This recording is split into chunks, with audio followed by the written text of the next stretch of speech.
And on that note, let's welcome on board Amar Sinha, the COO at Radico Khaitan. And we also have Dilip K Banthiya, the CFO, joining in on the show right now. Gentlemen, both of you, great to have you on the show.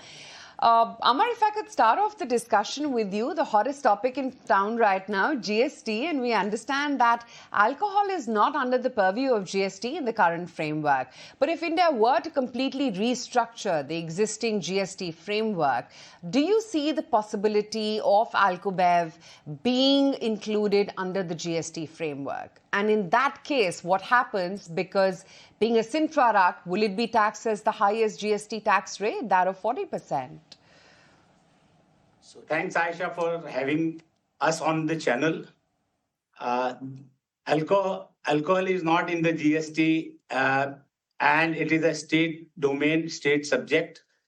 It requires constitution amendment with 3/4 majority, which didn't take place at that time. And we see that alcohol continues to be in a state domain. As far as GST rationalization is concerned, the government is contemplating slab rationalization and two large slabs like 5% and 18%. At this point of time, we pay 18% GST on most of our items, and we absorb around more than 200 crores in our cost. If cost rationalization takes place, there will be some benefits on the input cost. And as far as the output is concerned, the alcohol sale is concerned, it is out of GST, has its state taxes. Yeah, that's right. Okay. Also help us understand, do you expect the state or the central government to compensate for the loss of revenue from GST rate cut by increasing excise on alcohol? Is that a possibility you see playing out in the near future? So can I? Yeah, please. So see, it's like this, that excise duty increase by virtue of this being a state subject matter has been happening for the last many decades, because most state economies depend upon the revenue that accrues from the Alco-Bev space. But it has also been seen that in the current government, the structure is such that most state governments have been promoting revenue and sales collection from liquor. And whenever there has been a cost inflation or any increase in costs, there is an excise duty increase and a price increase as well. And we have experienced price increases in practically most states of the country over the last 3 years. Indeed. But Amar, what are your thoughts on India and UK FTA? That is also expected to give a big boost for the Indian Alco-Bev industry, which will result in a phased reduction in custom duties on whiskey and gin from 150 to 75% immediately and further to 40% over a decade. How much financial benefit do you foresee for the industry, and also how can it help your volumes overall? Amar and Dilip, if you both can answer on this. So first of all, we welcome the treaty that has taken place between India and UK. And we are very optimistic about this. First of all, Radico is the largest importer of vatted malt spirit from Scotland to blend with our luxury and semi-luxury products. We hope to import 250 crores this year. And in the next 3 years, this figure will rise up to 500 crores. So obviously, you can see the benefit that will accrue in terms of our cost and margins with this reduction of duty from 150% to 75%. So we welcome this move. And I think it's a win-win for the industry. Dilip, if you could just add in over here, because, you know, the market believes that the landed value of imported spirits is expected to exceed 250 crore rupees in FY26 alone, and that duty cut will result in a cost saving to the tune of about 75 crore rupees. Would you concur with this math? Yeah. So as Amar has just said that we will import approximately 250 crores of VMS this year. And duty cut by mathematics itself makes it 60 to 65 crores of benefit, because out of 250 crore, 150 crores will be the duty element. I would also like to add that when with the bottled in origin products being imported, this reduction of duty actually is going to result in a 8 to 10% decrease in consumer prices.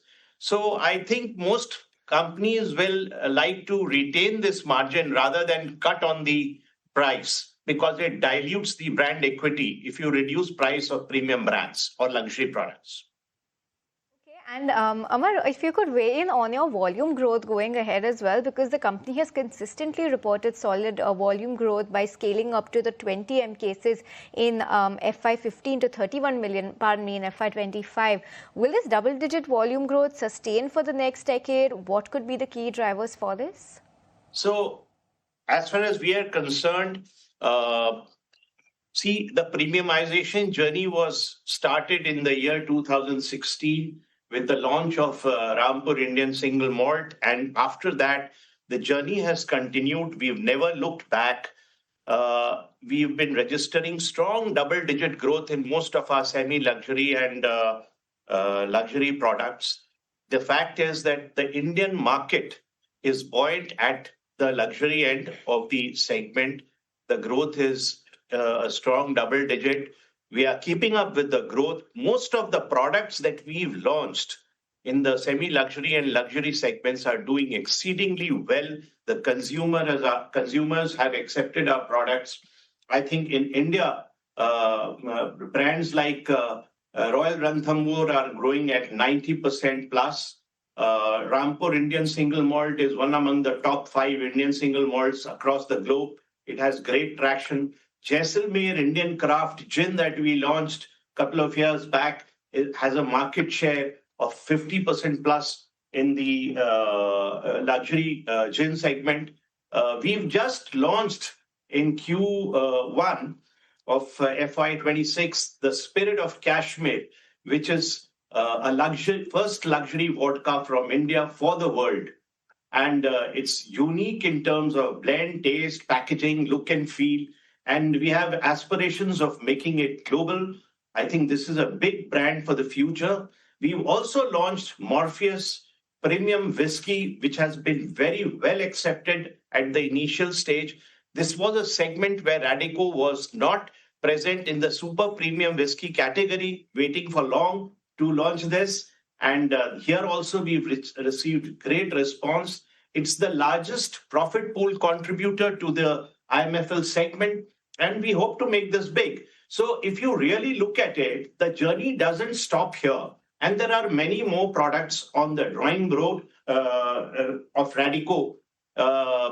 We will keep up to the buoyancy of this segment in the times ahead. We hope to retain the growth trajectory that we are registering now.